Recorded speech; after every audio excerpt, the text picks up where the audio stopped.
Straight ahead on News for Brockport, students across campus are engaging in global learning. Find out how they're seeing the world from right here in Brockport. Also, winter break just got a little more exciting. See what Career Services wants you to do to further your career over the long break. And the Leadership Development Program's fall speaker gave students a lot to think about. We'll tell you what students had to say about their leadership styles.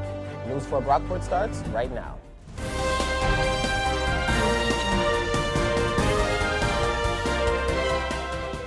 Thanks for joining us. I'm Terrence. And I'm Sydney Barbano.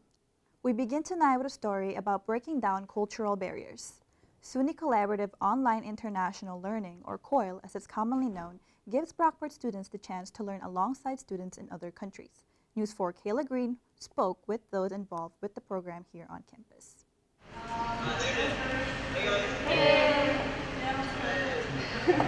Students at the college at Brockport are making connections across the globe. Literally, SUNY COIL, or Collaborative Online International Learning, gives students the chance to interact with students at other universities all around the world. It's nerve-wracking the first time you meet them, because I think just when you're immersing yourself in a different culture, you expect them to be so different, but really when you meet them, you realize they're just like you, honestly. Part of our strategic plan is to expand global opportunities for students. So becoming part of COIL gives us the opportunity to work with an organization that is working to develop international courses. What we do with COIL is we find a partner for faculty and either do a semester-long course with it's like co-teaching between two campuses, Brockport and International Campus, or do a lesson together. Brockport currently has 5 different faculty members involved with COIL. Students can take classes in education, social work, kinesiology, sports studies and physical education, communications, and women and gender studies. Dr. Pamela Beach is one of these faculty members who teaches a COIL class. And when I heard about it, I was really interested because it's hard to get students to study abroad for numerous reasons. It's very expensive, it's hard to fit in, and timing and all of those things. And so most schools, it's about 1% of the population, can study abroad. So I figured this is one way to incorporate some cultural competencies and experiences for the students that don't have those opportunities. Brockport students collaborated with students in the Netherlands for the first half of the semester. For the second half, they will be working with students in Lebanon. Students in both classes were broken down into smaller groups to focus in on a topic. The Brockport students focused on nutrition, while students in the Netherlands focused on steroids. Each individual group created a video and shared them with each other at the end. It's been very, very interesting actually to find out their personal experiences with their own, aging family members, friends, etc., and how they're keeping active. The Netherlands is typically a little bit more active country on average than us, so it's very cool to compare and see how they're doing compared to our population over here. The schools that we're partnered with are very different, so you don't necessarily have to find another school that's teaching the same class or even the same field. So the first one, it was pretty similar. My area, like I said, was fitness and aging, and theirs was nutrition, so it was a good match. The next one, theirs is on technology, so we're going to then look at the influence of technology on fitness and aging. The students from Brockport in the Netherlands kept in contact during the project using the site called WhatsApp. This can be used on the computer or on smartphones. It made it a lot easier for everyone to keep in contact even when they weren't in class. And plus, video chatting can be nerve-wracking, especially when you don't know the person, so this was a good alternative for many students.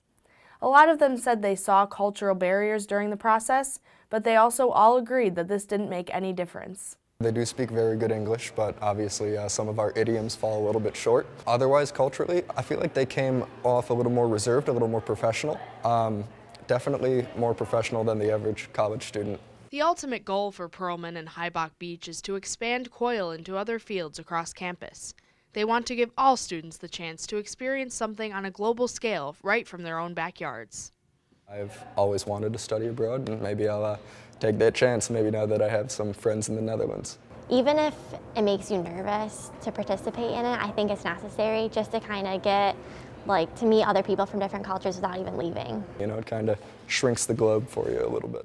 Students across all majors are encouraged to take a COIL class even if it falls outside their discipline area. Dr. Beach's course fulfills the contemporary issues element needed in the general education curriculum. This gives lots of flexibility and room for students to step outside of their comfort zones. For more information, you can visit coil.suny.edu. Brockport's Leadership Development Program held their fall keynote speaker event on Friday. Chief Diversity Officer Dr. Cephas Archie spoke about the key parts of leadership. Students talk at their tables about what kind of leader they believe they are. Some students then told the room what they talked about. Part of leadership is you, but it's also important that you be willing to listen. The more important part of leadership is others. Is to one, actively listen, and listen not to respond. Listen to actually learn something from the other person, whether you feel like what they're saying has substance. Instead of kind of just pointing the finger and saying, this is just bad, I think it's important to take a step back and listen and think deeply about, why is this person thinking this way? Students interested in getting involved with the Leadership Development Program can sign up at mybrockport.edu. 89.1 The Point is holding its annual Coats for Kids drive. They will be collecting new or gently used children's clothes and non-perishable food items. Collections will be held at the Batavia Save-A-Lot and the Brockport's Morses on November 18th. All donations will go directly towards the community action of Orleans and Genesee. Donations can be brought to the collection box outside the radio station in the Union. The Writing for Social Media class is launching their first hyperlocal news website. This dream is becoming reality with the help of Professors Kim Young and Marcia Ducey. This group of students is the launching pad for the website.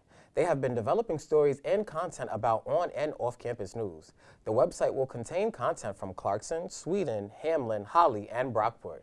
The class will be available again next semester. We now turn to News 4 Sports reporter Cordell Cummings in the Sports Center for an update on our Brockport teams. Thanks, Terrence. There's excitement surrounding the Brockport football team and their chances to make some serious noise in the playoffs. But first, they hosted Outfit for Senior Day and a chance to win the Empire 8 title. We pick it up in the first quarter when Joe Germinario flings it to Jerry Thompson, who dives into the end zone to give them the early 7-0 lead. Well, they'll keep the same score heading into the second. Brockport looking for another touchdown, and Germinario decides to keep it for the 1-yard scamper. The Golden Eagles are now up 14-0. Germinario pumped up after that one. Now Alfred is doing their best to stay in the game with this pass to Malik Fuentes from Bryce Morrison to trail by only one score. The Saxons would add a field goal later in the second quarter to make the score 14-10 at halftime.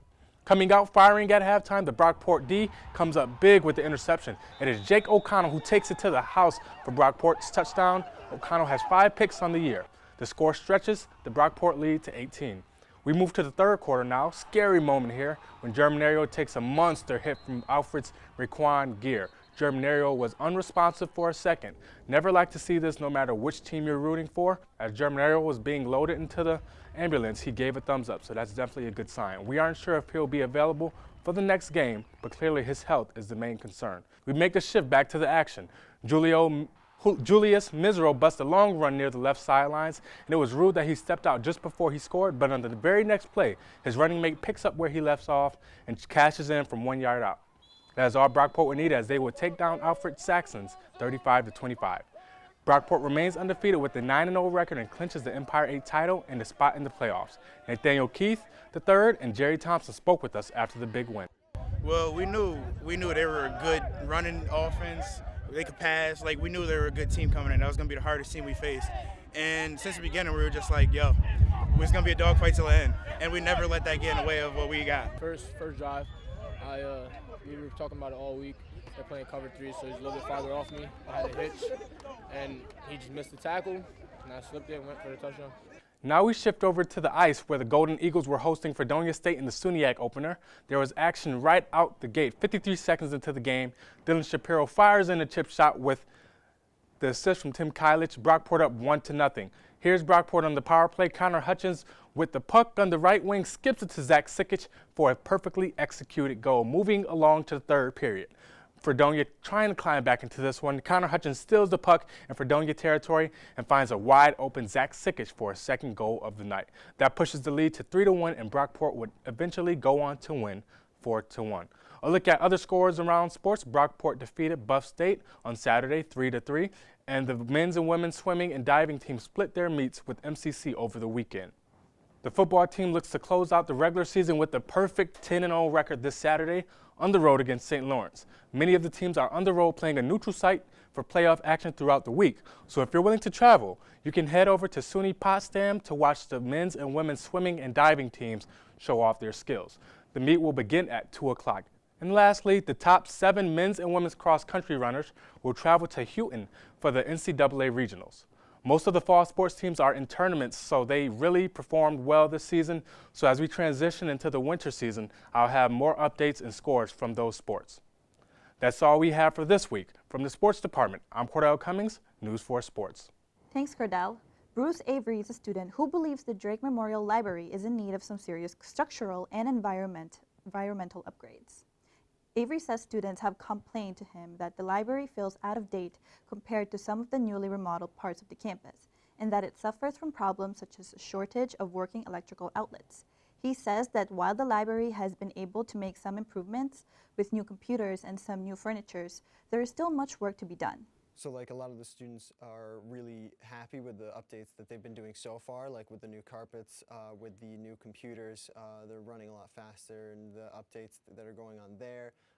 A lot of students love the makerspace and the 3D printing that we have, but the library still needs a lot of attention, and it's right now kind of starving for attention.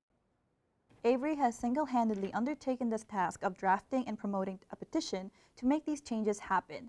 He has been visiting classrooms to speak to students and obtain as many signatures as possible before the semester ends. For more information on the petition and the work Avery is doing, look for the In-Depth Campus Life feature being released on our website on Sunday.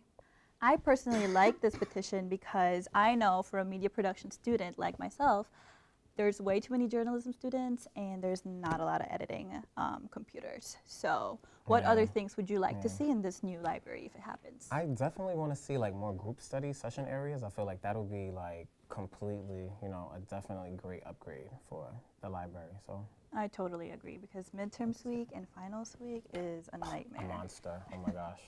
Students can now submit entries for Brockport's annual Scholars Day. Students can enter a poster into Posterpalooza, present a project with a group or individually, or participate in a performance session. Entries are available on the Scholars Day website, brockport.edu/academic/scholarsday. Submissions are due by March 2nd. This year's event will take place on April 11th. Brockport's Career Services is giving students the chance to make strides towards their career over the winter break. The Eastern Association of Colleges and Employers is hosting its annual road trips. These trips give students the chance to meet with employers at various sites on the East Coast, spanning from Virginia to Maine. The site visits cater to many different majors, including accounting, communications, performing arts, business, and health-related fields. Brockport is a member of the EACE, and Assistant Director of Employer Relations and Career Services Jeff Alston believes this opportunity is a valuable one.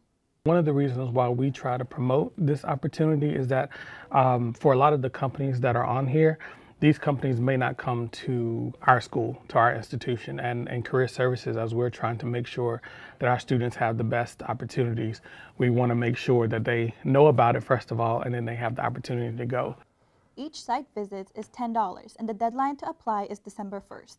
Even if spots are full, Alston encourages students to be put on the waiting list. Other students often back out at the last minute. You can sign up by visiting the Office of Career Services in Rakoff or visiting eace.org.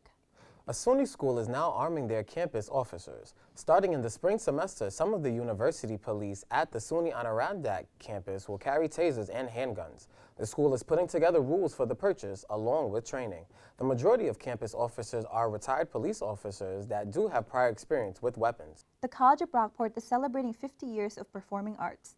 To honor this milestone, people can name a seat to commemorate someone or an event. Seats will be chosen between the Hartwell Dance Theater and the Tower of Fine Arts main stage. In order of donation, a brass name plate will be placed on the arm of the chair with the inscription of your choosing. For more information, you can visit the Brockport website, Take a Seat campaign. And this is all the time we have for News for Brockport. I'm Cindy Bourbano. And I'm Terrence Dickey. Have a good week, and we'll see you next time.